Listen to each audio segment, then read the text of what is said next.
నమస్తే, తెలుగు రాజ్యంకి స్వాగతం. నేను మీ సంధ్య. పౌరాణిక చిత్రాల్లో ఒకప్పుడు వాళ్ళ వేషధారణ కావచ్చు, వాళ్ళను దర్శక నిర్మాతలు చూపించిన విధానం కావచ్చు, నిజంగా దేవుళ్ళంటే ఇలానే ఉంటారా, వీళ్ళే దేవుళ్ళ అనే తలపించే విధంగా వాళ్ళను చూపించిన విధానానికి ఆహో ఓహో అనాల్సిందే. ఇప్పటికీ కూడా కొన్ని క్యారెక్టర్స్కి ఆ నటులను ఆపాదిస్తూ పూజించే వాళ్ళు ఉన్నారు. దాంట్లో ప్రముఖంగా మన విశ్వవిఖ్యాత నట సార్వభౌమ ఎన్టీఆర్ గురించి ప్రత్యేకంగా చెప్తాము. దాంట్లో ఆయన వెంకటేశ్వర స్వామిగా ఒదిగిన తీరు, అంతకుమించి కృష్ణుడిగా కనువిందు చేసిన విధానము, ఎన్టీఆర్ అంటే కృష్ణుడు, కృష్ణుడు అంటే ఎన్టీఆర్గా కొన్ని తరాలు వెలుగొందిన పూజలు అందుకున్న అవి మనం చూస్తాము. మరొక్కసారి ఎన్టీ రామారావు గారు కేవలము ఒక వ్యక్తి మాత్రమే, దేవుడు కాదు, ఆయన కృష్ణుడు అంతకన్నా కాదు అంటూ బీసీవై పార్టీ అధ్యక్షుడు రామచంద్ర యాదవ్ చేసిన వ్యాఖ్యలు మరొక్కసారి ఇప్పుడు చర్చనీయాంశంగా మారాయి. ఇదే అంశానికి సంబంధించి పూర్తి విశ్లేషణ తెలుసుకునే ప్రయత్నం చేద్దాం. చరిత్రకారులు, రాజకీయ విశ్లేషకులు చిల్లాగట్టి శ్రీకాంత్ గారు మనతో ఉన్నారు. ఆయన మాటలు. శ్రీకాంత్ గారు నమస్తే. నమస్కారం. గతంలో ఖమ్మంలో విగ్రహం పెట్టినప్పుడు కూడా ఎన్టీఆర్ రూపంలో విగ్రహం పెట్టడము, కార్యక్రమాన్ని ఆపడము కళ్యాణి గారు, ఎందుకంటే ఆయన ఒక పాత్రధారుడు అంతే తప్పితే ఆయన దేవుడు కాదు, ఆయన రూపంలో కృష్ణుడు ఉండడు అనేసని మరొకసారి రామచంద్ర యాదవ్ గారు కూడా అదే విషయం తీసుకురావడం జరిగింది. దాని గురించి ఏమంటారు? ముఖ్యంగా ఇక్కడ మొట్టమొదట శ్రీకృష్ణుడి రూపంలో ఎన్టీ రామారావు గారి విగ్రహాన్ని విశాఖలో నగర నడిబొడ్డున దసపల్ల ఎగ్జిక్యూటివ్ కోర్టు హోటల్ ప్రక్కన ఆ మెయిన్ రోడ్ ఏదైతే డౌన్ ఉంటుందో ఆ డౌన్ ఆ పాయింట్లో పెట్టారు.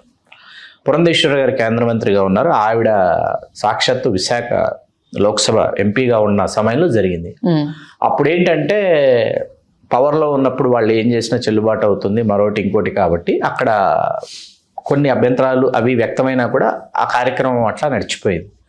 సరే, అయిపోయిన తర్వాత ఆ విగ్రహం కూడా తొలగించాలని కొంత వివాదం అప్పటి నుంచి జరుగుతూ వచ్చింది.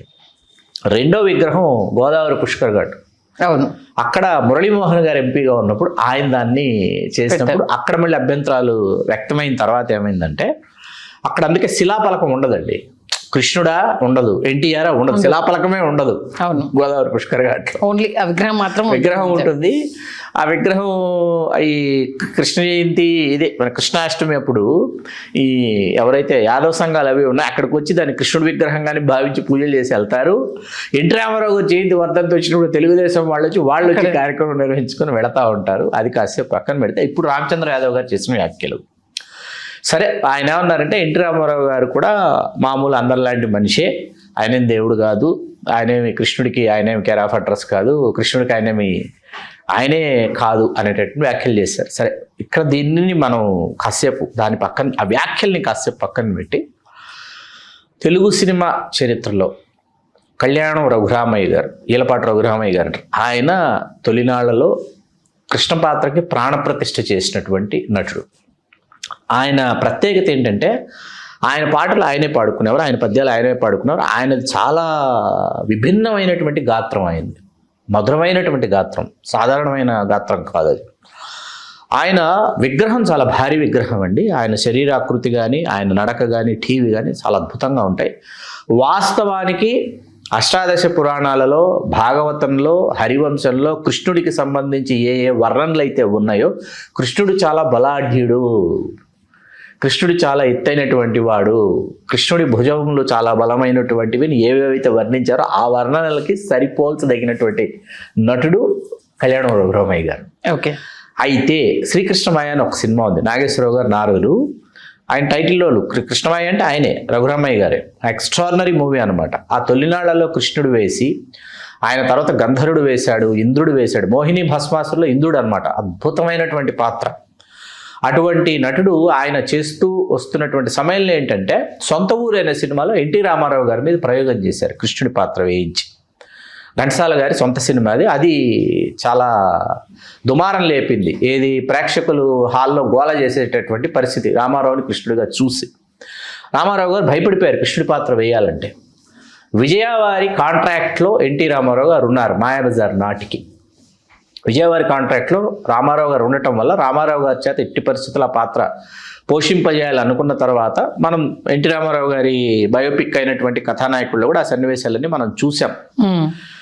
నాగిరెడ్డి గారు చక్రపాణి గారు ససేమిరా అనటం, కేవీ రెడ్డి గారు పట్టుబట్టడం, ఇవన్నీ కేవీ రెడ్డి గారు ఏంటంటే కేవీ రెడ్డి గారు ఆ పాత్రని ఎన్టీ రామారావు గారి చేతి చేయించాలి. కేవీ రెడ్డి గారి పాయింట్ ఆఫ్ వ్యూ ఏంటంటే రఘురామయ్య గారిని అప్పటికి రెగ్యులర్గా చూస్తూ వస్తున్నటువంటి ప్రేక్షకులకి అగైన్ రఘురామయ్య గారిని పెడితే ఒక మొలాటనీస్ అవుతుందే తప్ప ఒక ఫ్రెష్ లుక్ ఇక్కడ రాదు అనేటటువంటిది ఆయన creative thought, directors point of view. అందుకని రామారావు గారు ఉండాలి అనుకొని రామారావు గారికి ఆయన చెప్పారు. కృష్ణుడు అంటే ఆయన పాయింట్ ఆఫ్ వ్యూలో ఆయన కృష్ణుడి గురించి ఎక్స్ప్లెయిన్ చేశారు కేవీ రెడ్డి గారు. మేము ఇట్లా స్కెచెస్ వేసాము ఆర్ట్ డైరెక్టర్తో, నువ్వు బాగుంటావు, ఆయనకి కాన్ఫిడెన్స్ లెవెల్స్ మేకప్ వేస్తాము, నీకు నచ్చకపోతే వద్దు, ఇవన్నీ చేసి ఆయన్ని ఒక మూడ్లోకి తీసుకెళ్ళి చేయించుకున్నారు. మీకు అందుకే మీరు ఇవాళ మాయాబజార్ చూస్తే రామారావు గారు అత్యంత అందంగా ఉంటారు. క్రౌన్ కిరీటం అంటారండి, ఆ క్రౌన్ అట్ట కిరీటం పెట్టేవాళ్ళు. అట్ట కిరీటం సొంత ఊర్లో ఉంటుంది రామారావు గారికి. అట్ట కిరీటం కాకుండా క్రౌన్ కిరీటం చేయించి పెట్టడంతో ఏంటంటే రామారావు గారి త్రిసమ వదనం, రామారావు గారి ముఖాకృతి ఏంటంటే త్రిసమ వదనం, పాలభాగము, నాసికము, చబుకము, ఈ మూడు త్రిసమ వదనం అంటారు. అటువంటి ఒక ముఖాకృతి రామారావు గారు. దాంతో ఎప్పుడైతే ఈ క్రౌన్ కిరీటం రామారావు గారి శిరస్సుని ఆ క్రౌన్ కిరీటం అలంకరించింది, అక్కడి నుంచి కృష్ణుడిగా ఆయన ముఖాకృతి మనకు చాలా అద్భుతంగా మనకు అనిపించడం మొదలుపెట్టింది. అయినప్పటికీ నడకలో సంభాషణ పలకటంలో కళ్యాణం రఘురామయ్య గారు కృష్ణుడి పాత్రను ఎట్లా సొంతం చేసుకున్నారో రామారావు గారు అట్లా కృష్ణుడి పాత్రను పోషించడాన్ని సొంతం చేసుకున్నారు. అంటే రఘురామయ్య గారిని రామారావు గారు తనకు తెలియకుండా అనుకరించారు అన్న విషయం తెలియకుండా అనుకరించారు రామారావు గారు. అందుకని మాయాబజార్ ఏమైందంటే కనీ విని ఎరుగని సూపర్ డూపర్ హిట్ కావడంలో ఘటోత్కచుడు ఎంత పాత్ర పోషించాడో, శశిరేఖ ఎంత పాత్ర పోషించిందో, అభిమన్యుడు ఎంత పాత్ర పోషించాడో, లక్ష్మణ కుమారుడు ఎంత పాత్ర పోషించాడో, కృష్ణుడు కూడా అంతే గొప్ప పాత్ర పోషించాడు. పోషించిన తర్వాత అగైన్ ఎన్టీ రామారావు గారు కృష్ణుడు మళ్ళీ 1957లో మాయాబజార్ వస్తే రామారావు గారు మళ్ళీ కృష్ణుడు వేయడానికి అగైన్ కేవీ రెడ్డి గారి డైరెక్షన్లో మళ్ళీ శ్రీకృష్ణార్జున యుద్ధం వరకు ఈ రెండు సినిమాల మధ్య ఇంకొక సినిమా ఉంది, అది శ్రీకృష్ణ రాయబారం. కళ్యాణం రఘురామయ్య గారు మళ్ళీ కృష్ణుడిగా యాక్ట్ చేసిన సూపర్ డూపర్ హిట్ సినిమా. ఇది ఎవరికి తెలియదు, చాలా పెద్ద హిట్ సినిమా శ్రీకృష్ణ రాయబారం. అయిన తర్వాత రఘురామయ్య గారు ఏంటంటే రంగస్థలం మీద రఘురామయ్య గారికి ఉన్నటువంటి డిమాండ్ అంటే ఆయన ఈలపాట, తర్వాత ఈ కృష్ణుడి పాత్ర, కృష్ణుడికి సంబంధించిన చాలా నాటకాల్లో ఆయన పాత్ర పోషణలో ఆయనకు అర్థమైంది. ఎన్టీ రామారావు గారు సినిమాల్లో కృష్ణుడు వేయటం మొదలుపెట్టిన తర్వాత రామారావు గారు స్టార్, రఘురామయ్య గారు స్టార్ కాదు. ఒక స్టార్కి ఎక్కువ డిమాండ్, స్టార్కి ఎక్కువ వాల్యూ ఉంటుంది కాబట్టి తనను తాను ఆయన తగ్గించుకొని రంగస్థలం మీద నా అవసరం చాలా ఉందని రంగస్థలానికి తన శేష జీవితాన్ని అంకితం చేసినటువంటి కళాకారుడు ఈలపాటి రఘురామయ్య గారు, పద్మశ్రీ పురస్కార గ్రహీత కూడా ఆయన. అక్కడి నుంచి రామారావు గారు ఏమైందంటే కృష్ణుడి పాత్ర మీద రామారావు గారు అధ్యయనం చేయడం మొదలుపెట్టి కృష్ణుడికి సంబంధించి ఏ అంశాలని సినిమాల్లోకి తీసుకురావచ్చు ఆలోచించి శ్రీకృష్ణ పాండవేయుల్లో కొంత కథ, ఫుల్ ప్లెడ్జ్డ్గా ఆయన చేసినటువంటి సినిమా శ్రీకృష్ణ అవతారం. నంబర్ ఆఫ్ శ్రీకృష్ణ సత్య ఉంది కేవీ రెడ్డి గారి డైరెక్షన్. శ్రీకృష్ణ సత్యలో కొన్ని కృష్ణుడికి సంబంధించిన కొన్ని అంశాలు, శ్రీకృష్ణ అవతారంలో కొన్ని అంశాలు. కృష్ణ అవతారం చేసిన తర్వాత ఎన్టీ రామారావు గారు కృష్ణుడి పాత్ర తిరిగి పోషించకూడదు అనుకున్నారు. కృష్ణ అవతారంతో పూర్తి అయిపోయింది, ఇంకా చేయకూడదు అనుకున్నప్పుడు కృష్ణావతారం తాలూకు క్రేజ్ ఏదైతే ఉందో, ఇమేజ్ డెవలప్ అయ్యి బిల్డప్ అయిన దాన్ని ఎంఎస్ రెడ్డి గారు దీనిని టు బీ కంటిన్యూడ్ చేద్దాం అనుకొస్తే శ్రీకృష్ణ విజయం అని ఒక సినిమా చేశారు. అందులో పౌండ్రక వాసుదేవుడు అని ఒక పాత్ర, కృష్ణుడు పోలినటువంటి పాత్ర ఒకటి ఉంటుంది. నేనే కృష్ణుడు అని భ్రమించుకుని తిరుగుతూ ఉంటాడు, నాగభూషణం గారు వేశారు. కృష్ణుడికి సంబంధించి ఏ అధ్యయనాలు ఉన్నాయో, ఉన్నాయో వాటినన్నింటినీ కూడా ఆన్ స్క్రీన్ తీసుకొచ్చి రామారావు గారు ప్రయోగాలు చేశారు. ఇంకా దానవీర శూరకర్ణలో కృష్ణుడు ఆయనే, శ్రీమద్ విరాట పర్వంలో కృష్ణుడు ఆయనే, ఇట్లా బ్లాక్ అండ్ వైట్ డేస్ నుంచి మల్టీ కలర్ వరకు కూడా కృష్ణుడి పాత్ర పోషించడంలో ఆయనకున్నటువంటి ఆయన తన తృష్ణని ఆయన తీర్చుకున్నారు. రామారావు గారు ఆ పాత్రకి న్యాయం చేశారు, నో డౌట్. ఇక్కడ కృష్ణుడిగా ఆయన నటించడం మొదలుపెట్టిన తర్వాత లవకుశులు ఆయన శ్రీరాముడు వేసిన తర్వాత, శ్రీ వెంకటేశ్వర మహత్యంలో ఆయన వెంకటేశ్వర స్వామిగా నటించిన తర్వాత ది శ్రీ కైండ్ ఆఫ్ ఈ మూడు పాత్రలు ఏంటంటే భక్తులు అనేటటువంటి వాళ్ళు ఎవరైతే ఉన్నారో వాళ్ళందరి హృదయాలలో చెరగనటువంటి శాశ్వత స్థానాన్ని సముపార్జించుకొని ఆ టైంకి తెలుగు నేల మీద మనం ఎవరింటికి వెళ్ళినా కృష్ణుడి ఫోటో అంటే, లేకపోతే కృష్ణుడి క్యాలెండర్ అంటే పూజ గదుల్లో ఎన్టీ రామారావు గారి ఫోటోలు పెట్టుకున్నటువంటి రోజులు తెలుగు నేల మీద ఉన్నాయి. అవే ఆయన్ని అధికారంలోకి తీసుకొచ్చాయి, ఆ ఇమేజ్ ఆయన అధికారంలోకి తీసుకొచ్చింది. It's very clear. ఇక్కడ సౌరభ్ రాజ్ జైన్ అని ఒక నార్త్ ఇండియన్ యాక్టర్ అండి. ఎన్టీ రామారావు గారి కంటే చాలా గొప్పగా పెర్ఫామ్ చేశాడు కృష్ణుడి పాత్ర. ఆయన నార్త్ ఇండియన్ ఫిల్మ్స్లో రామారావు గారి కంటే బాగుంటాడు. ఆయన చర్చ ఇక్కడ రాదు, ఎవరికి ఆయన గురించి తెలియదు. ఇక్కడ వాళ్ళకి సౌరభ్ రాజ్ అప్పుడు మీడియా ఇంత ఇది లేదు కాబట్టి మనకు తెలుగు సినిమా స్క్రీన్ పైన శ్రీకృష్ణ తులాభారం మీరు అన్నట్టు వెంకటేశ్వర మహత్యం వరకు కూడా ఎన్టీఆర్ గారు దేవుడు. మన వెంకటేశ్వర స్వామి ఇలానే ఉంటారేమో, కృష్ణుడు అంటే ఇలానే ఉంటారేమో అని అంటే అప్పటికి ఫొటోస్ కానీ మిడిల్ క్లాస్ కి ఫోటో స్టూడియోలోకి వెళ్ళి దిగడం అన్నా ఫొటోస్ అన్నా అప్పుడు ఒక ఖర్చు అది. కాబట్టి ఆ టైంకి ఒక ట్రాన్స్ ఇంకా అది. మీకు రామారావు గారు ఏంటంటే అండి కఠినమైనటువంటి ఆహార నియమాలు పాటించేవారు. ఏది దేవుడి పాత్ర పోషించేటప్పుడు శాకాహారమే తీసుకునేవారు. ఆయన చాలా ప్యూర్ నాన్ వెజిటేరియన్. ఆయన ఎంత నాన్ వెజిటేరియన్ ప్రియుడ్ అంటే అంత నాన్ వెజిటేరియన్ ప్రియుడ్. అట్లాంటిది ఈ పాత్రలు వేసేటప్పుడు ఆయన ప్యూర్ వెజిటేరియన్ అయిపోయి ఇంకా ఎక్కువ మాట్లాడితే పండ్లు తీసుకుని కటిక నేల మీద పడుకోవటం ఇట్లాంటివన్నీ చేసేవారు. ఎందుకంటే ఆ పాత్ర మనం పోషిస్తున్నాం, ఆ పాత్ర మనకు అవకాశం మనకు వచ్చింది అంటే భగవంతుడి. అట్లాగే ఆయన దండలు వేస్తే అండి పూలదండలు రామారావు గారికి షూటింగ్కి వచ్చిన అభిమానులు లేకపోతే ఆయన సన్మానాలకు వెళ్ళేవారు, వేడుకలకు వెళ్ళేవారు. ఆయన మొత్తం నిండిపోయిన దండలు వేస్తే అవన్నీ తీసుకొచ్చి ఇంట్లో ఉన్న అందరి దేవతామూర్తుల విగ్రహాలకి ఆ ఫోటోలకి దండలు వేసేవారు. ఆయన ఇవన్నీ మీవే నావి కాదనేవారు. ఇవన్నీ ఎవరికి తెలియదు. ఓకే ఏంటంటే ఆ దండలన్నీ తీసుకొచ్చి ఇంట్లో ఉన్న మొత్తం దేవుడి చిత్రపటాలు ఏవైతే ఉంటే వాటికి అలంకరించేవాడు రామారావు గారే. అలాగే ఉదయాన్నే అండి ఎన్టీ రామారావు గారే ఇంటి తలుపులు ఎన్టీ రామారావు గారు తీసేవారు. ఆయనే తీసేవారండి డోర్స్. ఇంటి యజమాని తలుపులు తీయాలి అనేటటువంటి నియమం. ఇట్లాంటి చాలా నియమాలు పాటించేవారు రామారావు గారు. అట్లా కఠినమైన నిర్ణయాలు తీసుకుని రామారావు గారు చేసి ఆ పాత్రను పోషించి అది మన హృదయాలలో చెరగనటువంటి ముద్ర వేసి ఇవాళ ఏంటంటే దానిని ఒక సామాజిక వర్గ లేకపోతే ఇంకొక పరమైనటువంటి అంటే ఆయన రూపంలో తీసుకొచ్చి ఆ విగ్రహం పెట్టొద్దంటే ఇంకొక రూపాన్ని సృష్టించి ఇప్పుడు మనకు అయోధ్యలో బాలరాముడు విగ్రహం పెట్టారు.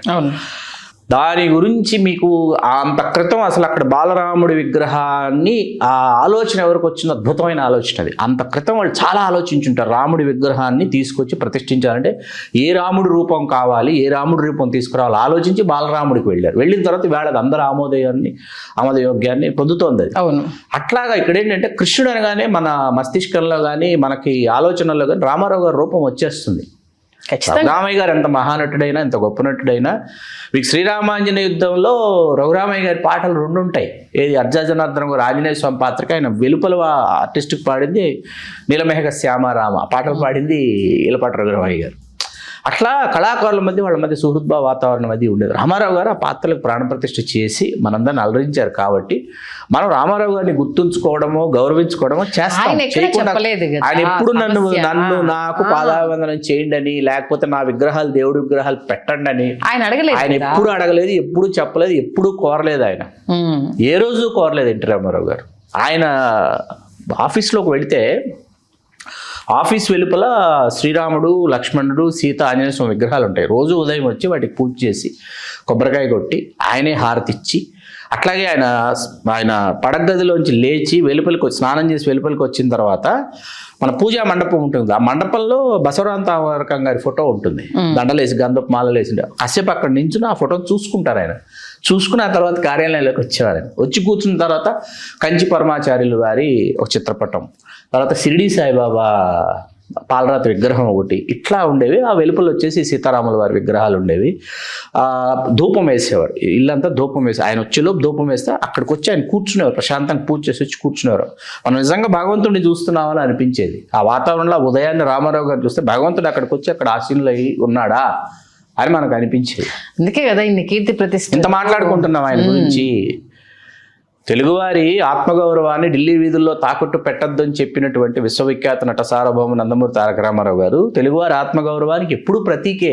తెలుగువారి ఆత్మగౌరవ పతాకాన్ని ఆయన ఢిల్లీ వీధుల్లో రెపరెపలాడించిన వ్యక్తి. రాజకీయంగా 9 నెలల కాలంలో ఒక పార్టీని నెలకొల్పి 9 నెలల కాలంలో అధికారంలో వచ్చారు అంటే 35 సంవత్సరాల కాంగ్రెస్ పరిపాలన తొదముట్టించి it's not a ordinary thing. కాబట్టి తెలుగువారి బ్రాండ్ అంబాసిడర్ ఎన్టీ రామారావు గారు. తెలుగువారు, మేము తెలుగువారమని సగర్వంగా మనకు మాట్లాడితే మనం కథానాయకుడు మహానాయకుడు సినిమాల ప్రస్తావన మనం చేయకూడదు. కానీ అందులో ఇందిరాగాంధీ గారితో ఆవిడ మద్రాసి అంటుంది. ఆవిడ మేము మద్రాసి కాదు మేము తెలుగు వాళ్ళం అంటాడు. ఆయన ఘోషిస్తాడు ఆయన మేము తెలుగు వాళ్ళం అని చెప్పి. రామారావు గారి తెలుగు గురించి, రామారావు గారి తెలుగు భాష పట్ల తెలుగు సంస్కృతి పట్ల ఉన్న మమకారం గురించి మనం ఇంకా గొప్ప విశ్లేషణ చేయొచ్చు. అంటే ఆయన మామూలు మనిషే. అవును, ఆయన మామూలు మనిషే. మామూలు మనిషి 74 సంవత్సరాలు 75 సంవత్సరాలు పూర్తి కానటువంటి మామూలు మనిషే 33 సంవత్సరాల కాలంలో 300 సినిమాల్లో నటించి, ఎన్నో సినిమాలు నిర్మించి, దర్శకత్వం వహించి, రాసి, ఆ తర్వాత రాజకీయ పార్టీ నెలకొల్పి అధికారంలోకి వచ్చి ఇన్ని మీరు ఆయన మామూలు మనిషే అంటున్న వాడు చేసి చూపించాడు. మిగతా వాళ్ళు ఇక్కడున్న కానిది మెయిన్ అండర్లైన్ చేయాల్సిన పాయింట్, ఎవరికి సాధ్యం కాక మొన్న వచ్చిన మీరు ఎవరికి సాధ్యం కానీ తెలుగు రికార్డులను కావచ్చు, రాజకీయ రికార్డులను తిరగరాసిన వ్యక్తి. అంటే నిజంగా నిన్న కాకుండా వచ్చిన వాళ్ళ ఆ విశ్లేషిస్తూ ఉంటే బాధ అనిపిస్తుంది. చాలా చాలా చాలా ఆయన ఎన్ని అసలు ఉదయం 2:30 గంటలకు ఎవరైనా లేవగలరా అండి? 2:30 గంటలకి సినిమా కళాకారుడిగా 2:30 గంటలకే లేచేవాడు ఆయన. రాజకీయ నాయకుడిగా కూడా 2:30 గంటలకే లేచి 2:30 గంటల నుంచి మొదలుపెట్టి ఆయన తయారయ్యి వెలుపలికి వచ్చి ఆయన కూర్చుని ఐఏఎస్, ఐపీఎస్, ఐఎన్పిఆర్, తర్వాత ఐఆర్ఎస్ ఆఫీసర్స్ అందరూ వచ్చి ఆయనతో ఇంటరాక్ట్ అయ్యి 10 గంటలకు పరిపాలన పూర్తి అయిపోయేది రామారావు గారి ఇంట్లోనే. 10 గంటలకు ఉదయం మొత్తం ముఖ్యమంత్రి పరిపాలన పూర్తి అయిపోయేది. అక్కడి నుంచి ఆయన హిమాయత్ నగర్ పార్టీ ఆఫీస్కి వెళ్ళేవారు. అక్కడ అభిమానులు కలిసేవారు, కార్యకర్తలు కలిసేవారు, వాళ్ళకి దిశానిర్దేశం చేసేవారు, వాళ్ళతో ఫోటోలు దిగేవారు. తిరిగి మళ్ళీ ఇంటికి వచ్చిన తర్వాత భోజన సమయంలో కొంతమంది ముఖ్యుల్ని కలిసేటటువంటి వారు. ఇంత అంటే కాలం ఆయనతో పరిగెడుతోందా, ఆయన కాలంతో పరిగెడుతున్నారో అర్థమయ్యేది కాదు. అటువంటి ఊహాతీత అద్భుతాలన్నీ ఆయన తెలుగు నేల మీద ఆయన చేసి చూపించేసినటువంటి అద్భుతాలు ఇవన్నీ.